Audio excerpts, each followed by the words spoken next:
Hello student. आज के class में आप लोगों का फिर से स्वागत है। जैसा कि मैंने पिछले क्लास में प्रश्नावली 1.1 के पहला प्रश्न, दूसरा प्रश्न और मैंने तीसरे प्रश्न को हल करके अब मैंने आप लोगों को बताया था।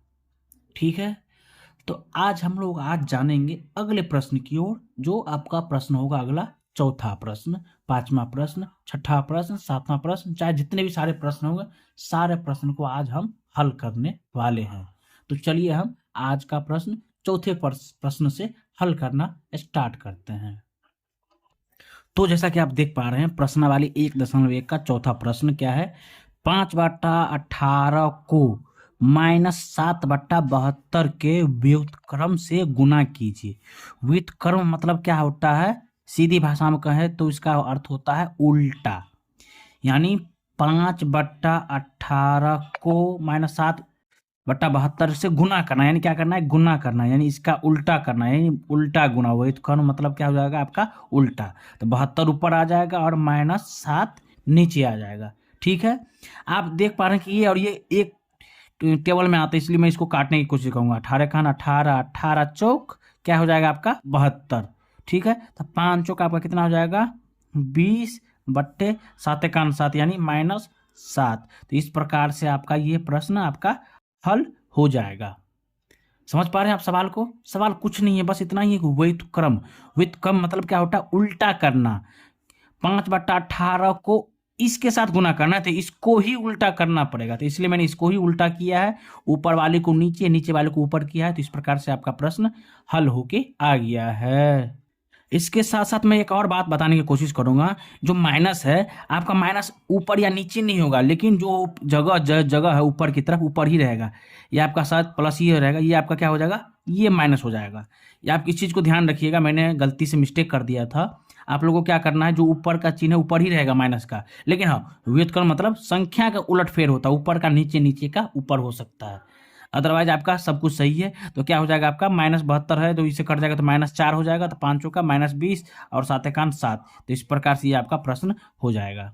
तो चलते हैं अगले प्रश्न की ओर, प्रश्न नंबर 5। तो जैसा कि आप देख पा रहे हैं, प्रश्न नंबर 5 क्या है? -1/3 गुने 1/2 प्लस 1/4 बराबर क्या दिखा रहा है? ब्रैकेट में -1/3 गुने 1/2 प्लस 1/3 माइनस में गुने 1/4 के रूप में कौन सा गुण धर्म का बताया गया है? तो इस गुण धर्म को जानने के लिए हम आपको एक उदाहरण के साथ समझाने की कोशिश करूंगा। आइए हम समझते हैं किस प्रकार से ये प्रश्न बनेगा। तो जैसा कि आप देख पा रहे हैं, प्रश्न वही मैंने किताब से ही लिखा है। -1/2 गुने 1/2 प्लस 1/4 बराबर -1/3 गुने 1/2 प्लस -1/3 गुने 1/4 के रूप में कौन सा गुणधर्म है? तो आप समझने की कोशिश करिएगा। मैं इनको क्या मान ले रहा हूँ? ए मान ले रहा हूँ। ठीक है, गुने ब्रैकेट में क्या कर रहा हूँ? बी ले रहा हूँ इसको, और इसको क्या ले रहा हूँ? सी ले रहा हूँ। ठीक है, यदि हम इसको गुना करते हैं तो क्या हो जाएगा आपका? ए और बी, ये आपका हो जाएगा ए बी प्लस, और यह हो जाएगा आपका ए सी। समझ पा रहे हैं?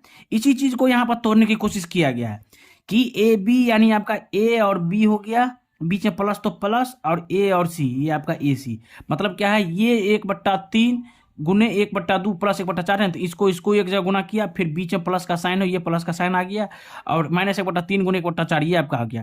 तो ये किस चीज का गुण धर्म होता है? तो इस चीज का गुण धर्म का नाम होता है, आपको मैं समझाने की कोशिश कर रहा हूं, ये जो गुण धर्म होता है आपका, उस गुण धर्म को कहते हैं वितरण का नियम या वितरकता। तो इसको हम क्या कहते हैं? वितरण, वितरण का नियम। वितरण का आपका ये नियम हो जाता है। यही इसी गुणधर्म को क्या कहते हैं? वितरण का गुणधर्म या वितरण का नियम। बस इसको समझाना था, इसको बनाना का कोई जरूरत नहीं है। ये बनाना नहीं है, बस समझना है कि कौन से नियम को ये फॉलो करता है। तो ये आपका इस प्रकार से ये अनुसार यही हो जाएगा आपका वितरण का नियम या वितरकता। तो इस प्रकार से आपका पांचवा प्रश्न भी हल हो चुका है। तो चलते हैं अब अगले प्रश्न की ओर, प्रश्न नंबर 6 पर। तो फ्रेंड, आप लोग देख रहे होंगे छठा प्रश्न क्या है? क्या -1.1/8 का गुणात्मक प्रतिलोम 8/9 है? तो कारण सहित उत्तर दीजिए। इनको समझना है कि कैसे क्या होगा, या किस प्रकार से गुणात्मक प्रतिलोम क्या हो सकता है। तो जैसा कि आप देख पा रहे हैं, प्रश्न को क्या लिखा हुआ है मैंने लिख दिया। प्रश्न क्या है? -1.1/8।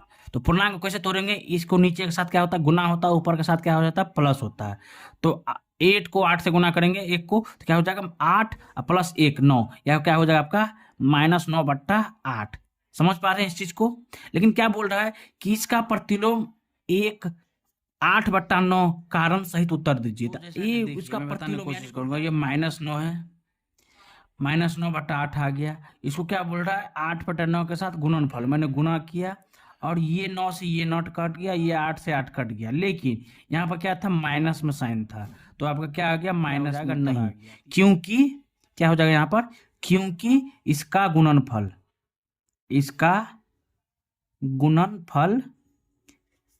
1 नहीं है। तो क्या है, ये आपका गुणनफल -1 है। ठीक है, तो चलते हैं अगले प्रश्न की ओर। तो प्रश्न है आपका 7वां नंबर। तो 7वां नंबर में भी क्या प्रश्न दिया हुआ है देखने की कोशिश करूंगा मैं, देखिएगा आप। 7वां प्रश्न क्या है कि क्या 3.1/3 का गुणात्मक प्रतिलोम 0.3 है, क्यों अथवा क्यों नहीं है, तो है, नहीं है तो क्यों नहीं है। तो आइए हम बताने की कोशिश करूंगा कि किस प्रकार से।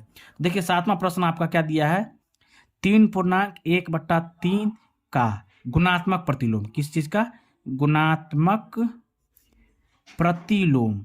तो गुणात्मक प्रतिलोम कितना 0.3, तो 3 तिया 9 1 10, कितना हो जाएगा आपका 10/3 हो जाएगा, गुने 0.3 है, कितना है 0.3, तो बट्टा देखिएगा दशमलव हटाएंगे तो क्या हो जाएगा 1 0 10 आ जाएगा, ये 3 से ये 3 कट गया, ये 3 10 से 10 कट गया, मतलब 1 1, यानी कितना आ गया आपका 1 आ गया, 10 एकान 10, 10 3 एकान 3। ठीक है, तो आपका कितना आ गया 1, तो इसमें हो जाएगा हाँ, क्योंकि